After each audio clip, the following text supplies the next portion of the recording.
Астық жинау науқанында іркіліс бар. Биылғы көктем мен жаз, енді міне күзде солтүстіктегі диқан қауымына жайсыз тиді. Күннің салқын болуынан көктемгі егіс шілдеге дейін жалғасты. Жазда жауын шашын мол түсіп, алакөлеңкедегі астықтың түсуі кешеуілдеді. Сөйтіп берекелі күзде егін орағы қызған шақта толассыз жауын жауды. Тіпті соңы қарға ұласып кетті. Діңкесі құрған шаруаның қарасындағы астығын жинай алмай, әуре сарсаңға түсіп отырған жайы бар. Егістік алқаптарындағы жайды сәлден соң толығырақ баяндайтын боламыз. Әуелі сала басшысын тыңдайық.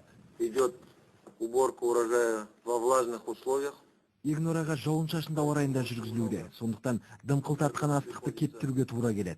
Келер жылға тұқым қорын жинау мәселесі өзекті. Кейбір облыстар тұқымды қамбаға құюды толық ойдағыдай аяқтады. Бірақ бірқатар өңірлерде бұл мәселе шешімін таппаған. Қостанай, Ақмола және солтүстік Қазақстан облыстарында астық толық жиналып біткен жоқ. Әсіресе Қызылжар өңіріндегі ахуал күрделі. Егіннің 1/3 қар астында қалған. Жалпы еліміз бойынша бүгінге дейін дәнді дақылдардың 13 миллион гектардан астамына орақ түсті. Бұл егілген астықтың 87% ғана жиналып деген сөз. Қалғаны әлі орылмаған. Облыстық әкімдіктер осындай мәлімет таратты. Бірақ ауыл шаруашылығы министрлігіндегілер бұл деректерге сенбейді. Себебі ғарыштық мониторинг жүргізу арқылы шындыққа жанаспайтынын дәлелдепті. Көктегі құрылғыдан алынған мәлімет жердегі атқарушы билік берген есеппен сәйкес келмейді. Республика бойынша 10-12%-ға айырмашылық байқалған. Демек, жиналған астық көлемі артығымен көрсетіліп, жалған ақпар берілген. Бұл аймақтар арасындағы астықтың бәсекенің көрінісі ме? Әзірге мұның жауабын ешкім бере алмайды. Қазіргі басты міндет ел ырыздығын ысырап етпей, түгелімен жинап алу. Бітік шыққан астығын тамбаға жеткізе алмай отырған шаруаларға ең керегі жанармай. Өйткені дымқыл тартқан 1 тонна бидайды кептіру үшін 10 литрге дейін дизель отыны шығындалады. Екіншіден, арнайы техникасы жетіспейтін шаруашылықтар да бар. Сонымен қатар, диқандар сапасы нашар астықты қайда өткізерін білмей, әртүрлі күй кешері анық. Мұны үш деңіз. Осы ретте азық-түлік келісім корпорациясы төменгі сапалы бидайды нарықтағы жоғары бағамен сатып алуды ұйғарды. Бұл шаруаның шығынын азайтып, астық бағасын ұстап тұрудың бірден-бір жолы болмақ. Бұрынғы жылдары тек қана 3-ші сапалы бидайды сатып алып едік, және де арпаны. Бұл да аз көлемде сатып алып еді. Қазіргі күні енді мына осы жағдайға орай 4-ші және 5-ші классыда сатып алуға шешім қабылданды. 3-ші класс бидай 40 мың теңге тоннасы, 4-ші класстың 4-ші сапалы бидайдың бағасы 35 мың, 5-ші сапалы бидайдың бағасы 30 мың теңге.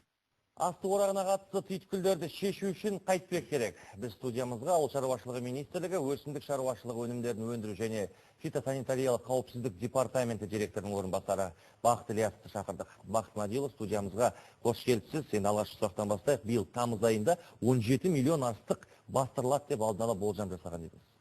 Енді бүгінде осы жоспар қаншалықты өзгерді? Қазіргі күнге 16,5 миллион астық басылып отыр. Әлде орақ жүргізіліп отыр. Қазір айта кетейік, солтүстік Қазақстанда ауыл шаруашылық басқармаларының берген деректері бойынша осы 1 қарашаға 18% егістік көлемі жиналмай, қазір жиналып жатыр. Қостанай облысында 16%, и Ақмола облысында 3, осы өңір ғой, егін көлемі ең үлкен көлемді облыстар. Ояқта 4-5% жиналмаған жер қалып отыр. Енді қазір көріп отырсыздар, ауа райы тұрақтанған сияқты. Сол жоспар бойынша осы 1 апта 10 күн ішінде осы егін жинағы орылып бітеді ғой деп ойлап отырмыз. Білуімше ең күрделі ахуал солтүстік Қазақстан облысында. Ауа райда ояқта не бар? Осы әңгімені осы тұста үзе тұрып, біздің арнайы жеті күн бағдарламасының тілшісі Жандос Жұмабектің репортажы бар. Соны бір көріп шығайық.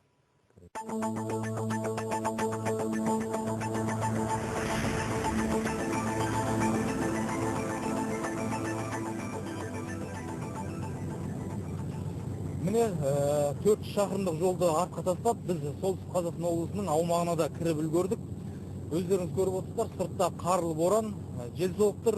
Алайда табиғаттың тосын мінезі бізге кедергісін келтіре алмады.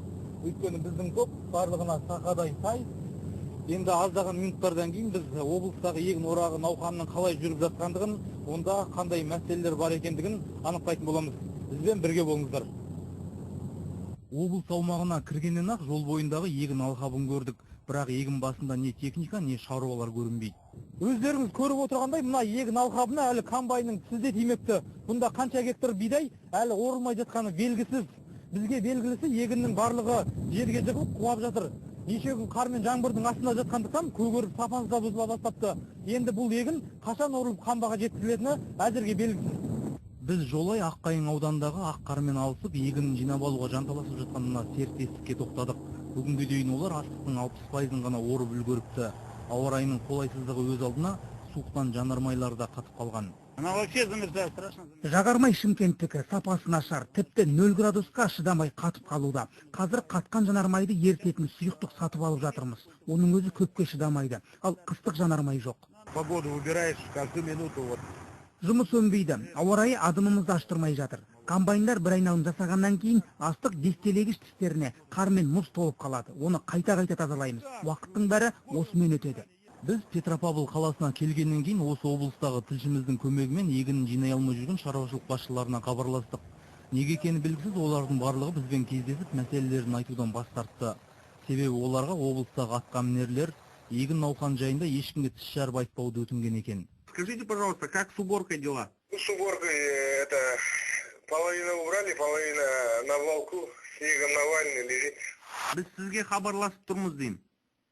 Все понятно, мне қазір жол жүріп кетейін дегенде там по налогам свиного вызывает. Көп баласы болғанда?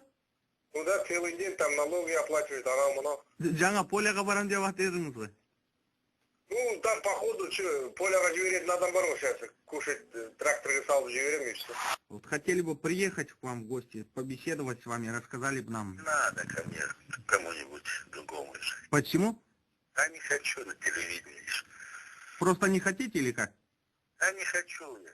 Кездесуден бас тартқан шаруашылық басшыларына қарсы бізде қулық әрекетке көштік. Бұл жолы жасырын камераның көмегіне жүгіндік. Егін біткен жоқсыздар ма әлі орып? Жоқ. Қанша пайызы қалды егініңіздің? Менікі почти где-то 30 гектар алды и все. Қалғаннан 370 гектар менде. 30 гектарын ғана ордыңыз, 30 гектар. қалған сонда Бермейді. 350 гектардай жатыр ғой әлі орынбайды. Жатыр. Или сельхозофы. Я давай надо отчитаться. 16-тан где-то урожайность. Я говорю, ну урожайность болады менде, говорю, и так 16-тан. Может и 18 болады, говорю. Мне көмек керек. Қазір бізді шығыртады, жинаған жоқ, бәрі де жиналасың. Сосын алдым да, телефонмен отчитал. Яғни орылмаса да орылды. Орылмаса да жаздым. Аудандағы атқамінерлердің жалған ақпаратынан мезі болған Владимир Ковалеров егіннің жартысы да орылмағанын айтып отыр. Ауа райының қабағын бағып отырған диқан биылғы күздің шығыны шаш етектен болды дейді. В этом году практически Биылғы жыл мен үшін ғана емес, барлық шаруалар үшін ауыр болды. Дәл егін бітер кезде жауын жауып тұрып алды. Астық оруға мүмкіндік болмады. Енді егіннің сапасы бұзылып, ылғалдығы 35-40%-ға жетті. Еткен еңбек, төккен тер зая кетті. Егер күн суытып аяз болса, әлі де орып аламыз деген үмітіміз бар. Қолайсыз ауа райы қолда бар астықты қамбаға құйып алуға мүмкіндік бермей отыр. Шаруалардың шығыны шаш етектен, барлығының мойнында несиесі бар. Новая техника через Казагрофинанс. Техниканың барлығын несиеге алғанбыз. Егіннің түрі мынау. Енді оны қалай жабарымызды білмеймін. Тұқымдыққа деген бидайымды сатсам, келесі жылы өзім қайтемін. Сақтандыру компаниялары шығынды өтеп беруге құлықсыз. Ендігі үмітті үкіметке артып отырмыз. Орылған егіннің 10-15% жерде қалып жатыр. Ылғалдылығы көп астық комбайнның тісіне ілінбейді. Бір жүрген жерді қайта ору қосымша шығынды талап етеді. Сондықтан сапасыз астықты элеваторда қабылдамайды. На сегодняшний день Бүгінгі күні егіннің ылғалдылығы шамадан тыс жоғары. Сондықтан жұмыс өте ауыр, кептіру қиын болып жатыр. Күніне тек 500 тонна ғана қабылдаймыз. Одан артық қабылдауға мүмкіндігіміз жоқ. Кептіріп үлгере алмай жатырмыз. Кешегі қар түнімен жауынға ұласып, бүгін егін алқаптарының барлығы езіліп жатыр. Егін оруға келмейді. Сондықтан бүгін техникалардың барлығы алқап басында емес, ауыл маңында қаңтарылып тұр. Биыл Солтүстік Қазақстан облысында 3.274.000 гектар алқапқа дәнді дақылдар егілген. Бүгінгі күні соның 2.674.000 орылыпты. Яғни егіннің 81% жиналған. Алайда бұл көрсеткішке ауыл шаруашылығы министрлігі күдік келтірген болатын. Олардың ғарыштан түсірілген фотосуреттері мен Әкімдердің есебінің арасында 10-12% алшақтық бар екенін дәлелдеген. Бірақ министрліктің бұл дәлелін облыстық ауыл шаруашылығы басқармасының мамандары жоққа шығарды. Ғарыштан түсірілген фотосуреттерді біз де көрдік. Ғарышпен онымен айналысатын фирмалармен де сөйлестік. Олардың мәліметі бойынша бізге 77% алынды деген мәлімет беріп отыр. Біз 81% деп отырмыз. Біз оларды сұрағанда ол 77%-ның ішінде көп нәрселер көрсетілмеген. Кейбір арамшөп өсіп тұрған жерде егін есебінде көрсетілген. Арасында айырмашылық бар, оны ол жігіттер өздері де мойындап отыр. Бүгінгі күні облыстағы ірі шаруашылықтың өзі астықтың 50%-ын ғана орып үлгерсе, шағындары 20-30%-дан аса алмай отыр. Өйткені оларда техника жоқ. Ірілері өздері орып болмай комбайндарын бермейді. Биылғы 2 ай орақ науқанының 18 күні ғана ашық болыпты. Қалған күндер жауын шашыннан көз ашпаған. Сондықтан шығынның болуы заңды құбылыс дейді облыстық ауыл шаруашылығы саласының мамандары. Қазір не өздеріңіз көріп тұрсыздар, салған қар еріп, кішкене ылғал болып тұр. 1-2 күнде аяздан комбайндар жұмыстарын әлде қарай жалғастырады. Әрине бұл егіннің сапасына, егінді түгел жинап алуға түгел мүмкіндік бермейді. 10-15% шығынсыз болмайды. Қалай дегенмен де облыстағы ахуал қиын. Шаруалардың тірлігі шатқаяқтап тұр. Егер ауа райы оң қабақ танытпаса, егіннен енші алу мүмкін емес. Ал дәрменсіз диқандар үкімет көмек қолын созар деген үмітте. Жандос Жұмабек, Жандос Битабаров, 7 күн Солтүстік Қазақстан облысынан. Хабарымыз жалғастырамыз. Бүгін бізде қонақта ауыл шаруашылығы министрлігі департаменті директорының орынбасары Бақыт Ілияс. Енді жергілікті әкімдіктегілер бұл ғарыштан алынған мәлімет жалған деп айтуда. Бұған не дейсіз? Енді оған мен келісемін, ондай жауапқа. Не дегенмен бізде есептедік. Но онда ол ғарыш аппараты болғаннан кейін өзінің технологический погрешность дейді болады. 3-4%-ға дейін. Енді біздің есеп бойынша 10-12% айырмашылығы бар. 10-12%, бірақ аса үлкен сіздердің ойларыңызша көрсеткіш емес, е? Ол енді аса үлкен көрсеткіш емес. Енді кейбір жерде жағы келіп отыр болжамдар 40-50% айырмашылығы бар дейді. Оған біз келіспейміз. Ары кетсе 10-12% жағдай айырмашылық болуы мүмкін. Жақсы. Енді шаруаларға жанармай техника жағынан болсын, нендей көмек көрсетіледі? Мына биылғы жылы мына егін орағына бөлінген 410 мың тонна жанар жағармайы бәрі алынып бітті. Жақсы, енді Бақыт Мадиұлы тағы бір маңызды сұрақ, диқандар егін егу үшін алынатын несиенің өтеу уақытын кейінге шегерсе дейді. Бізде жағы ұлттық компания бар ғой, Қазагро компаниясының берілген несиелері бар, Қазагро Финанс акционерлік қоғамның берген несиелері бар. Енді ол сұрақтар қазір бізге түсіп жатыр. Енді егін бітсін, оның бәрі ол жағдай сұрақтар, мәселелер көтеріліп жатыр.